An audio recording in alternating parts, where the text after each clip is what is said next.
এই লক্ষ্মীপুর হাজার ঐতিহ্যের ধারক এবং স্মারক, অসংখ্য আলিম উলামার চারণভূমি, অসংখ্য জ্ঞানী গুণী ব্যক্তি এই লক্ষ্মীপুরে জন্ম নিয়েছেন। তারা দেশকে নেতৃত্ব দিয়েছেন।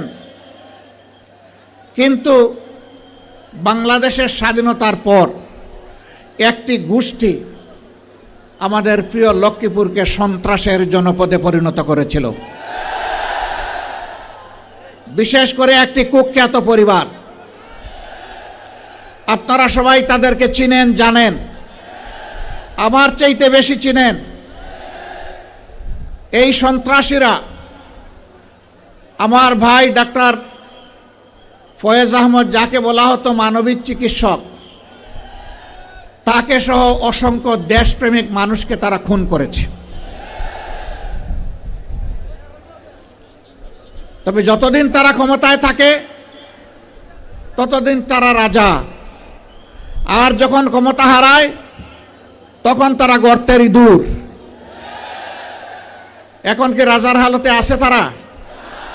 এমন জীবনের প্রতি ধিক্কার, যেই জীবনে বাতাস পরিবর্তন হলে মানুষকে ইঁদুর বনে যেতে হয়।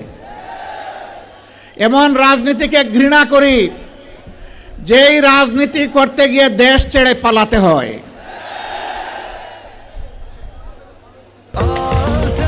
স্বাস্থ্যকর অল টাইম হানিকম, সব সময় অল টাইম হেলদি লাইফ।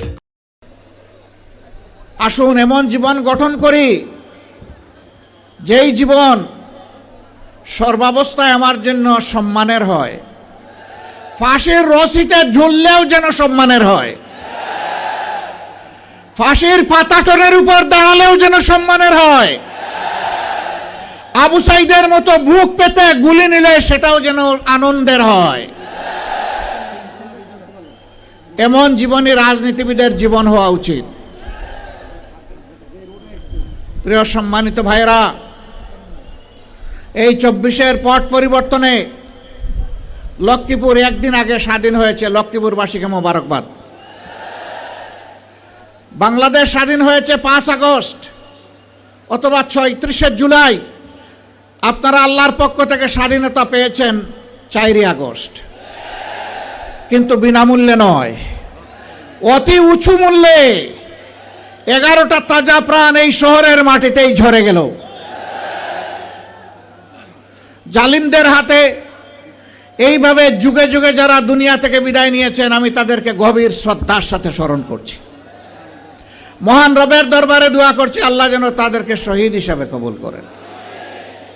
আমি শ্রদ্ধার সাথে স্মরণ করছি আমার অভিভাবক, আমার প্রিয় নেতা জনাব মাস্টার শফিকুল্লাহকে।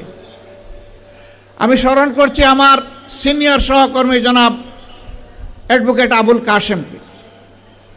এরকম যারাই এই জমিনে তিলে তিলে কষ্ট করে মানুষের কাছে ন্যায় এবং সত্যের দাওয়াত, ইনসাফ কায়েমের আওয়াজ পৌঁছে দিয়েছিলেন, আজকের এই জনসভা তাদের কষ্টের ফসল। আল্লাহ তাআলা তাদের সকলকে ক্ষমা করুন। আল্লাহ তাআলা তাদেরকে অত্যন্ত উন্নত মর্যাদা দান করুন। তাদের স্বপ্নের বাংলাদেশ গড়ার জন্য আমাদেরকে আল্লাহ শক্তি দান করুন।